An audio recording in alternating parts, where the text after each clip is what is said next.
Same 3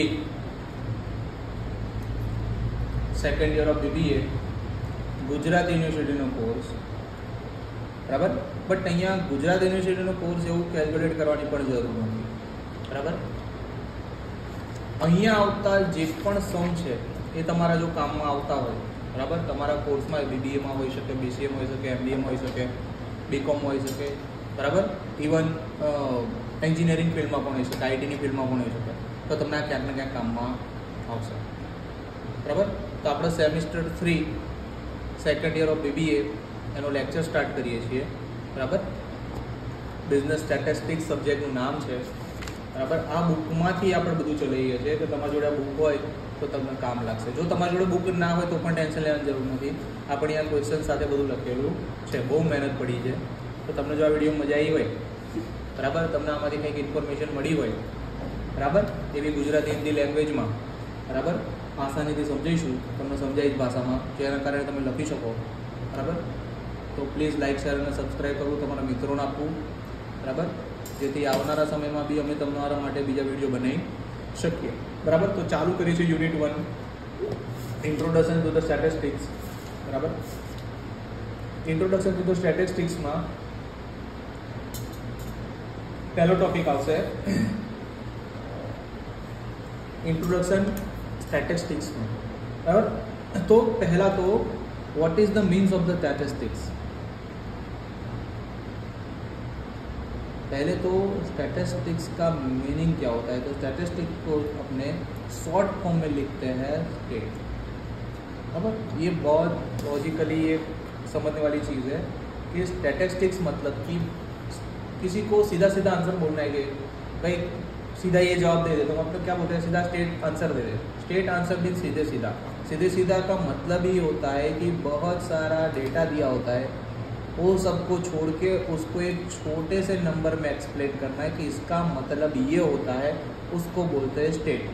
और वही कैसे गिनना है, उसके फॉर्मूलाज, उसकी जो मेथड्स है, उसको बोलते हैं स्टैटिस्टिक्स. तो स्टैटिस्टिक्स कैसे बनता है, तो कोई आंसर लाना है, कोई क्वेश्चन का सॉल्यूशन लाना है, उसको कौन सी मेथड्स अप्लाई करनी है. बहुत सारी मेथड्स आती है, प्रोबेबिलिटी आती है, मीन आती है, मोड आती है, बराबर, रिग्रेशन लाइन आती है, लीनियर लाइन आती है, लीनियर कोरिलेशन आता है. तो कौन सा मेथड यूज़ करना है कि when you get a particular answer what you want from your data, बराबर, तो उसको बोलते हैं स्टैटिस्टिक्स, बराबर. अब ये चीज़ समझनी थोड़ी ईजी बन जाएगी कि स्टैटिस्टिक्स मतलब कि अपने कोई भी आंसर लाते हो वो लास्ट में एक डिजिट पे आके रुक जाता है, बराबर. तो इसका मीनिंग यही है, बराबर. इसके लिए ये सब्जेक्ट का नाम बाहर पड़ा था या ये सब्जेक्ट को लाया गया था. अब इसका डेफिनेशन क्या है, definition and scope of the statistic. यहाँ पे बोला है डेफिनेशन, बराबर. तो मैं अभी डेफिनेशन है, मैं जो चीज़ हाईलाइट करूँगा ना, मैं उसका एक्सप्लेनेशन कर रहा हूँ, तो आपको पता चलेगी क्वेश्चन चेंज कब हो रहा है, बराबर. क्योंकि यहाँ पे 2-4 क्वेश्चन मिक्स में भी हो सकता है, तो आपको पता चलेगा कि डेफिनेशन एक्सप्लेन कर रहा हूँ. तो what is the definition of the statistics. तो स्टैटिस्टिक्स की डेफिनेशन है, statistics means it is the numerical statement. क्या है, it is a numerical statements of facts in any department of inquiry placed in relation to the each other. तो ये numerical statement है जहाँ पे कोई डिपार्टमेंट में एक इंक्वायरी होती है एक दूसरे के साथ, inquiry to the each other. ये नहीं लिखनी है तो दूसरी definition, statistic is the science of estimating and probability. ये सही रहेगी. क्या है, statistics is the science of estimates and probabilities. तो ये डेफिनेशन सही रहेंगी एक्सप्लेन करने के लिए. यही डेफिनेशन आपको लिखनी है जहाँ पे भी पूछे वहाँ पे. अब यहाँ पे पूछा है what is the scope of the statistics. क्या है कि भाई स्टैटिस्टिक्स का स्कोप क्या है, कितने जगह पे इसको यूज कर पाओगे, इसका बोल सकते हैं ना कि कहाँ कहाँ पे इसको यूज किया जा सकता है. तो स्कोप है स्टैटिस्टिक प्लानिंग करने के लिए यूज़ किया जा सकता है. और दूसरा स्टैटिस्टिक इकोनॉमिक्स में यूज़ किया जा सकता है। थर्ड है बिजनेस में इसको यूज़ किया जा सकता है। फोर्थ है इसको इंडस्ट्री में यूज़ किया जा सकता है। फिफ्थ है इसको मैथ्स में यूज़ किया जा सकता है। सिक्स्थ है इसको मॉडर्न साइंस में यूज़ किया जा सकता है। सेवंथ है इसको वॉर में यूज़ किया जा सकता है। आप वही इतनी जगह पे इसको अप्लाई कर सकते हो। लास्ट है इसको रिसर्च पे यूज़ किया जा सकता है। तो यहाँ पे पूछ रहे हैं कि what is the scope of the statistics, तो इतनी जगह पे you can use the statistics, बराबर। प्लानिंग करनी है तो you can use the statistics economics में, बिजनेस में, इंडस्ट्री में, मैथ्स में, साइंस में, वॉर में या रिसर्च में, इतनी जगह पे स्टैटिस्टिक्स को अच्छी तरह से यूज किया जा सकता है, बराबर। आगे बढ़ते हैं। लिमिटेशन ऑफ द स्टैटिस्टिक्स, फिर अटेंड क्या है? Limitations of the statistics.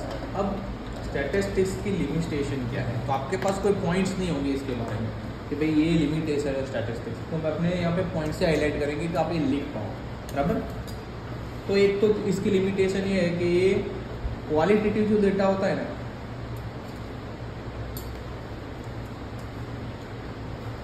उसको ये इग्नोर करता है, बराबर। पहला ये है। दूसरा है ये कभी भी इंडिविजुअल डेटा होता है ना, उसके साथ कभी भी ये डील नहीं करता है, ठीक है। थर्ड,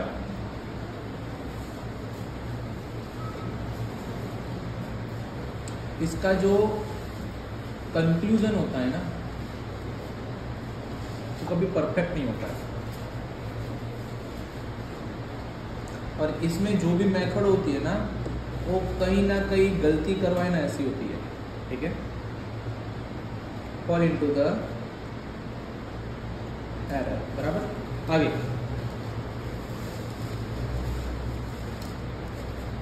इसके जो भी आंसर होते हैं ना, वो मैक्सिमम एवरेज आंसर होता है, बराबर।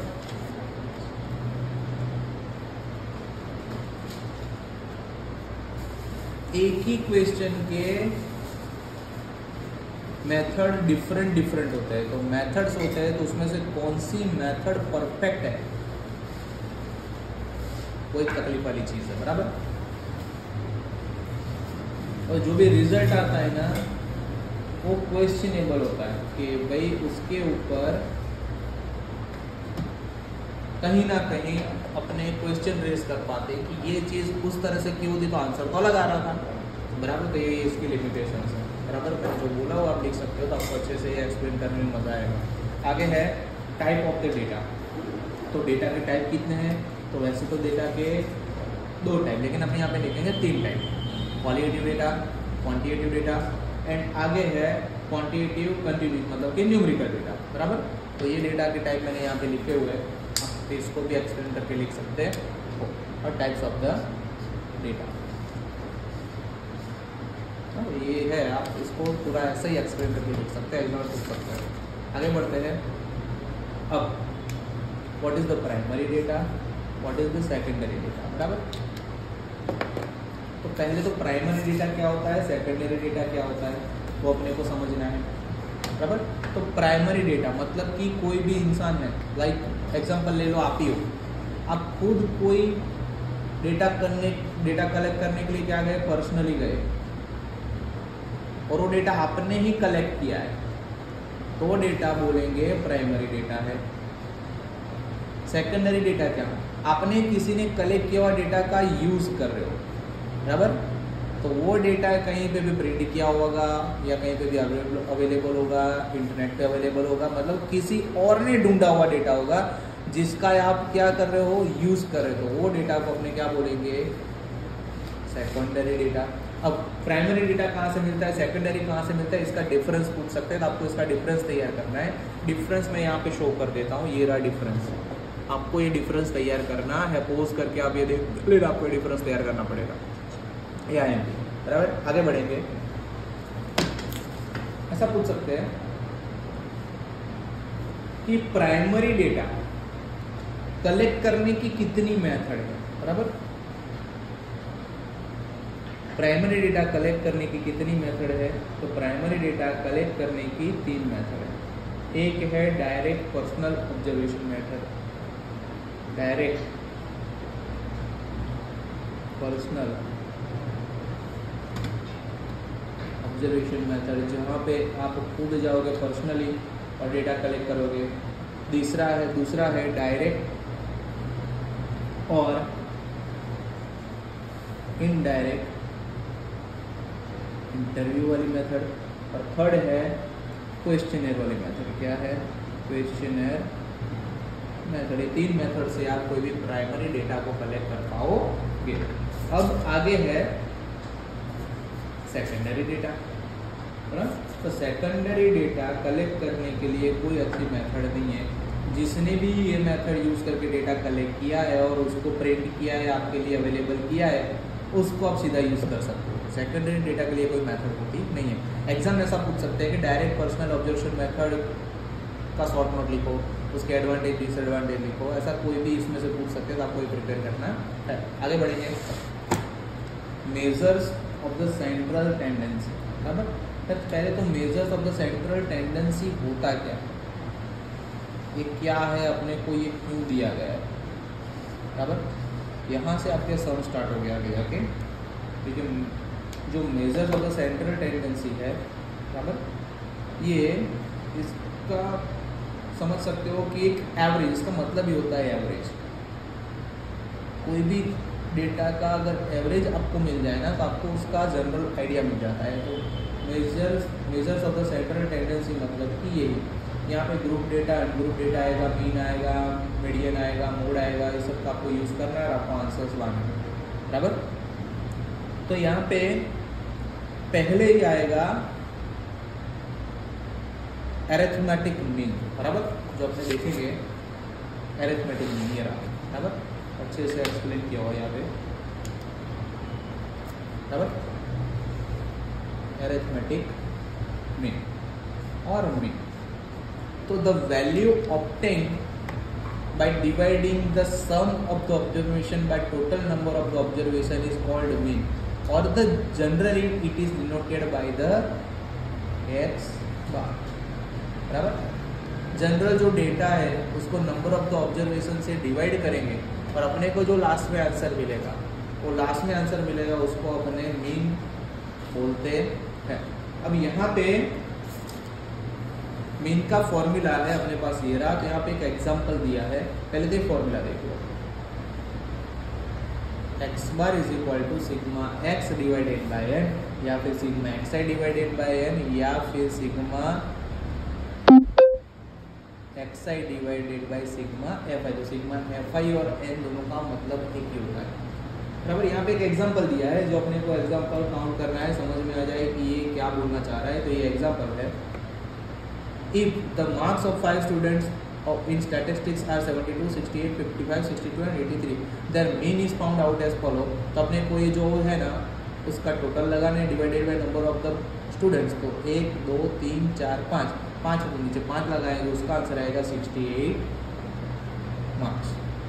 ठीक है, आगे अब कैलकुलेशन ऑफ द मीन में आएगा for ungroup data, for group data. तो फॉर अनग्रुप डेटा में डायरेक्ट मेथड आएगी और शॉर्टकट मेथड आएगी। डायरेक्ट मेथड में आएगा sigma x divided by N, और शॉर्टकट मेथड में आएगा A plus sigma D divided by N. Shortcut method तब यूज करेंगे जब है ना डेटा थोड़ा लार्ज नंबर में लिया हो। बराबर, पहले तो अपने डायरेक्ट ये क्वेश्चन पे आते हैं, सम पे आते हैं। The mark obtain by 10 student is in examination are given below, find mean of the marks. बराबर, तो यहाँ पे मार्क्स दिए 1 2 3 4 5 6 7 8 9 और 10। तो यहाँ पे अपने मीन का फॉर्मूला लगाएंगे sigma x divided by N, और यहाँ पे इसका कैलकुलेशन टोटल मानेंगे 20 plus 8 plus 22 plus 19 plus 70 plus 10 plus 6 plus 12 and number of the observation 1 2 3 4 5 6 7 8 9 and 10। इसका टोटल लगाओगे तो आएगा 148 डिवाइडेड बाई 10, तो आंसर आएगा 14.8। लेकिन ये क्या है मार्क्स, इसके पीछे मार्क्स लिखना पड़ेगा कि तुमने आंसर लाया कौन सा लाया, आपको ये एक्सप्लेन करना पड़ेगा। आगे बढ़ते हैं इलस्ट्रेशन नंबर 2 पे। अब इलस्ट्रेशन नंबर 2 है और ग्रुप डेटा का है। और यहाँ पे लिखा है कि फॉर डिस्क्रीट डिस्ट्रीब्यूशन, उसमें है डायरेक्ट मेथड तो sigma F x divided by N या sigma F I X I divided by N, और शॉर्टकट मेथड में A plus sigma F I D I divided by N पर D is equal to x minus A. इसका आपको use करना आएगा, इसकी ज़रूरत ज़्यादा पड़ती है। तो अपने पहले इलस्ट्रेशन नंबर 2 देखेंगे कि obtain mean of above example by shortcut method. इसने बोल दिया कि डायरेक्ट अपने को कहा क्या यूज़ करना है, केम बंद થઈ જાય છે यार। अपने यहाँ पे देखेंगे obtain mean of above example by shortcut method. Shortcut method का यूज करना है तो पहले शॉर्टकट मेथड का जो फॉर्मूला है वो मैं यहाँ पे लगा देता हूँ, A plus sigma D divided by N, बराबर। तो यहाँ पे डी का फॉर्मूला है एक्स माइनस ए, बराबर। मुझे यहाँ पे ए अज्यूम करना है, मैं यहाँ पे ए अज्यूम कर रहा हूँ मेरे हिसाब से 14। समझो मैंने a is equal to 14 assume कर लिया।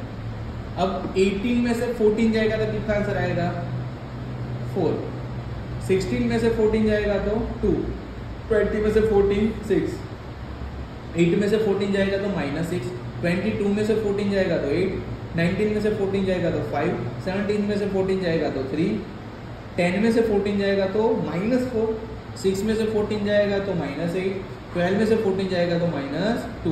अब इसको मुझे यहाँ कैलकुलेटर की हेल्प लेके इसको सिग्मा डी करना है, जो माइनस उसको टोटल लगा के माइनस कर देना है, तो मुझे सिग्मा डी मिलेगा 8। अब मैंने a क्या अज्यूम किया था 14, सिग्मा डी क्या अज्यूम किया था 8, और मेरे n कितने, तो n 1 2 3 4 5 6 7 8 9 और 10, तो नीचे मैं लिखूंगा 10। अब 8/10 कितना होगा 0.8, यहाँ पे आएगा 40, तो आंसर आएगा 14.8। ये क्या मिला मुझे x बार। अब ये x बार मुझे मिला जो उन्होंने मांगा था, वो क्या था,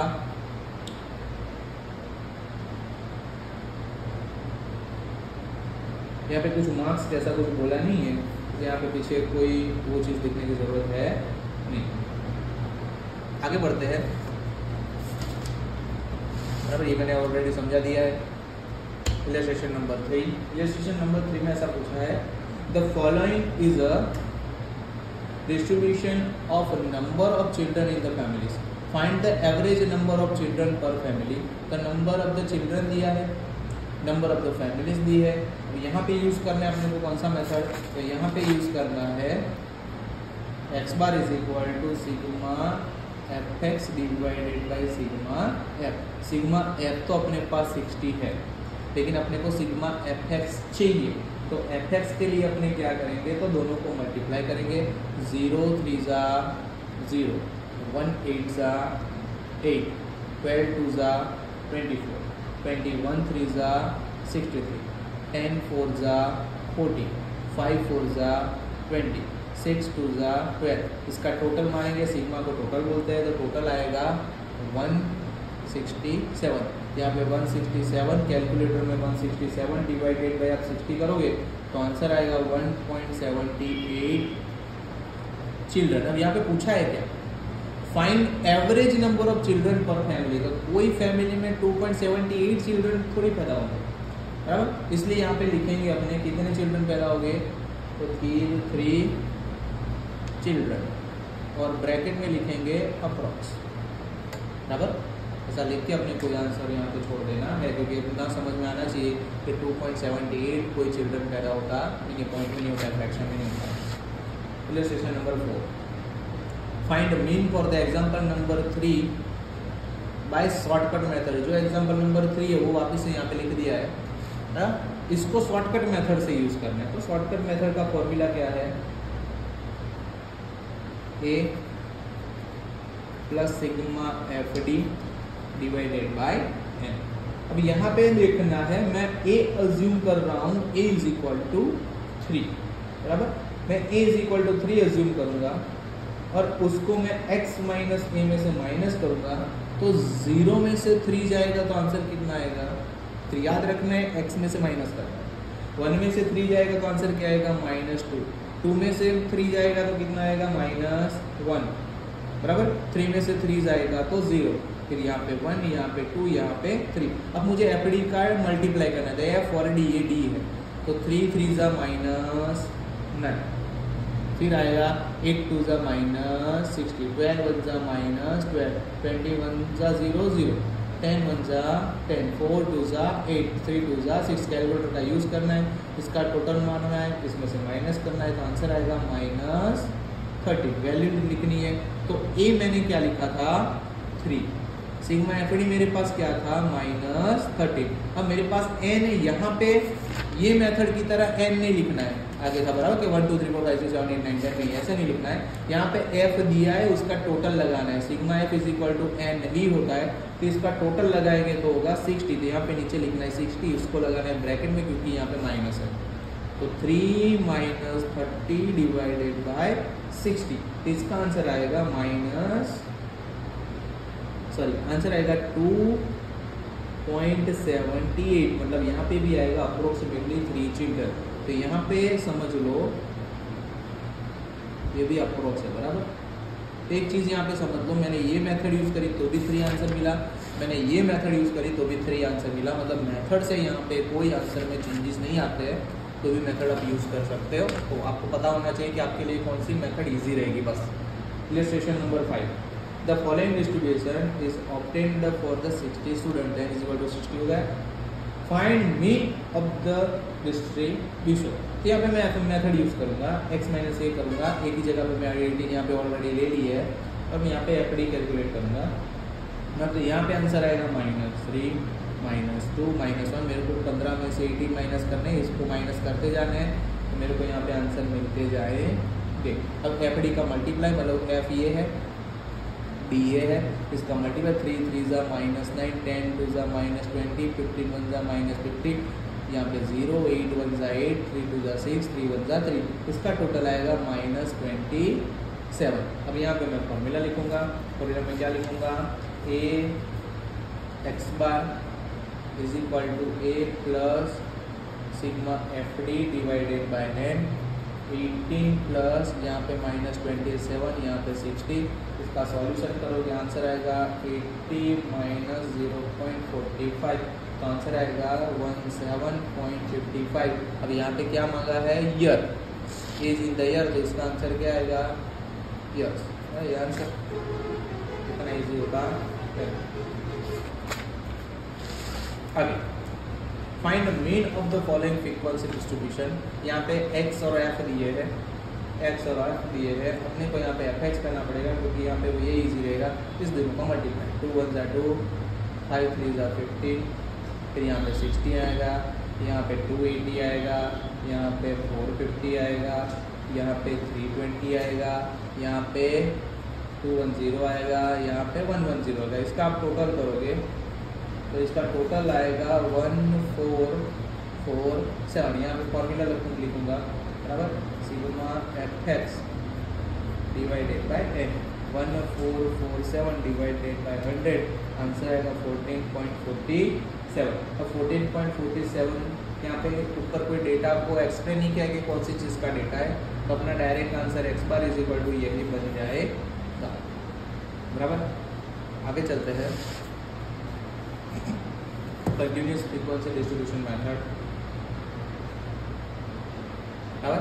तो इसमें डायरेक्ट मेथड का formula same, sigma fx divided by n, shortcut method का a plus sigma fd divided by n multiply by c। तो यहाँ पे देखो, यहाँ पे ऐड किया हुआ c तब ऐड होता है जब ये जो डेटा देते हैं उसको इंटरवल में शो करते हैं। यहाँ पे देखो कोई डेटा इंटरवल में नहीं था, ax इंटरवल में नहीं था, ये भी इंटरवल में नहीं था, यहाँ पे सेम डेटा, लेकिन यहाँ पे इंटरवल में डेटा होता है। इंटरवल में डेटा होता है तो आंसर मल्टीप्लाई बाय सी हो जाता है, और डी होता है उसमें x - a डिवाइडेड बाय सी हो जाता है। बस इतना ध्यान रखना है बराबर। यही आपको ध्यान में रख के क्वेश्चन का सॉल्यूशन लाना है तो इजीली आंसर सॉल्व हो जाएगा। तो हमें देखते हैं इसका आंसर कैसे लाना है। तो यहाँ पे अपने को एक क्लास इंटरवल दिए है, यहाँ पे f दिया है, तो पहले तो आपको यहाँ पे मिड वैल्यू फाइंड करनी है जिसको एक्साइड होते हैं। 14 + 5 डिवाइडेड बाय 2 करोगे तो आंसर मिलेगा 9.5। 24 पर 15 डिवाइडेड बाई 2 करोगे तो आंसर मिलेगा 19.5। उस तरह से करते जाओगे तो 29.5, 39.5, 49.5, 59.5 एंड 69.5। अब मुझे यहाँ पे क्या करना है, एफ एक्स। अब ये क्यों करना है, तो मेरा फॉर्मूला है x bar is equal to sigma F x divided by sigma F.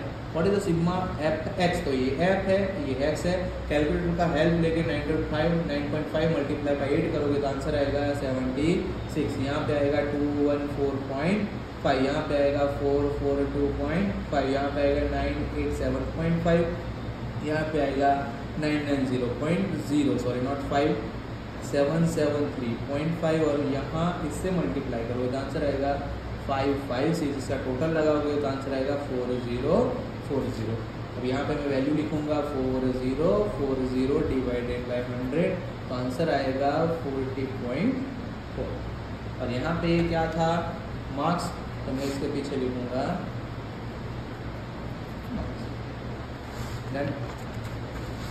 यहाँ पे देखो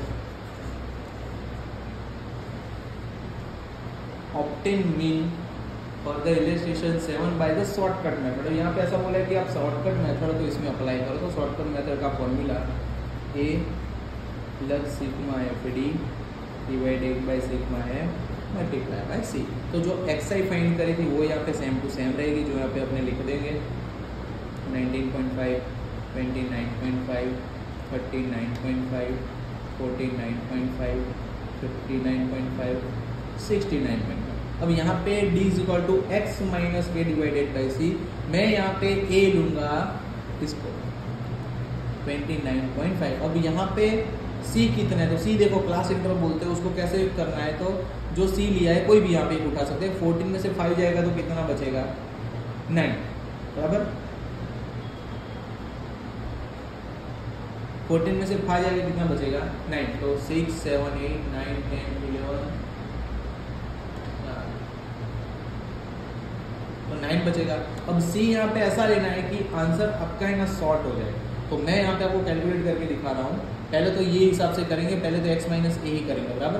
तो 8 में से 29.5 माइनस करेंगे। मैं यहाँ पे आपके सामने कैलकुलेटर रख रहा हूँ। 8 माइनस 29.5 हाउ मच 21.5।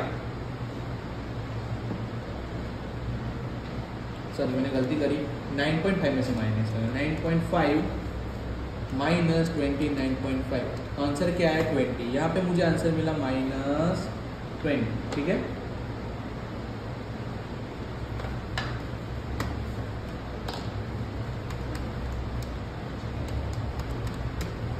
-20, फिर यहाँ पे 19.5 माइनस 29.5 तो मुझे आंसर मिला -10।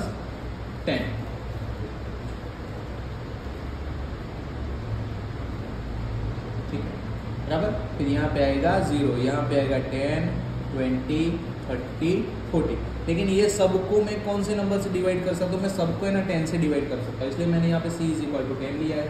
अब सबको 10 से डिवाइड करूँ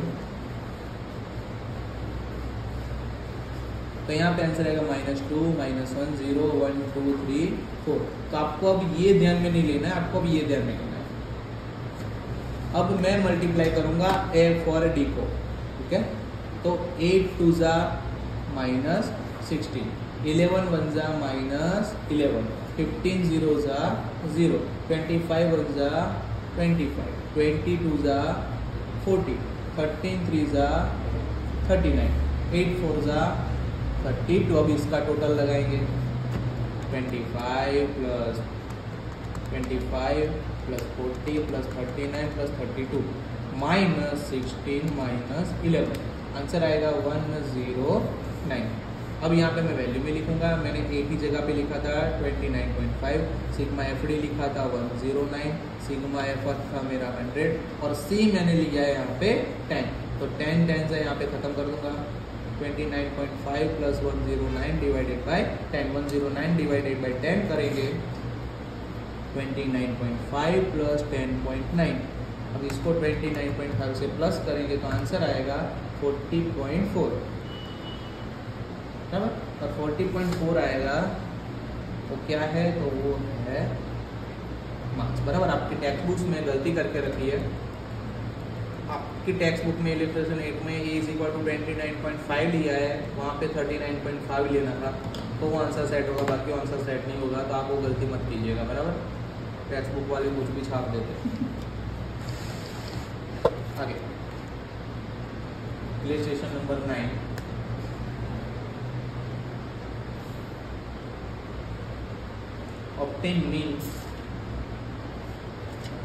obtain mean of the following distribution। यहाँ पे ऐसा दिया है और मिड वैल्यू पे एक्सपेंड करने ये डेटा से कुछ नहीं करना है। 10 + 0 डिवाइडेड बाई 2 5, 20 + 10 30, 30 डिवाइडेड बाई 2 15, फिर 25, फिर 35, फिर 45, फिर 55, फिर 65। अब यहाँ पे x - a divided by c करना है, तो मैं यहाँ पे a लूँगा 35 को, ये मेरा a है। 5 में से 35 जाएगा तो कितना आंसर आएगा 30।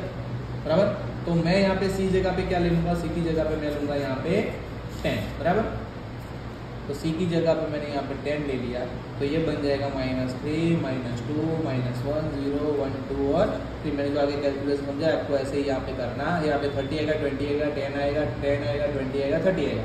सबको 10 से डिवाइड हो सकता है, तो हो सकता है, तो c = 10 लेना है। अब करना है f और d का मल्टीप्लाई।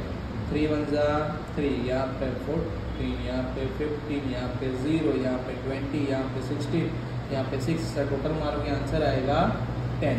फॉर्मूला में लिखना है x bar = a + sigma fd divided by sigma f multiply by c। तो यहाँ पे आएगा 35, सिग्मा fd आएगा 10, सिग्मा f आएगा 80 और यहाँ पे आएगा 10।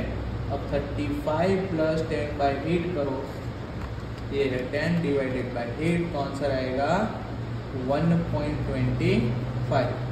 उसको 35 में प्लस करो, आंसर आएगा 36.25। आंसर आएगा 36.25। इतना ईजी होता है। Last illustration of this lecture part 2, आगे का लेक्चर पार्ट 2 आएगा। बराबर, लंबा लेक्चर करेंगे तो लोग नहीं देख पाएंगे। बराबर, तो ये यहाँ पे illustration number 10, find mean from the following frequency distribution.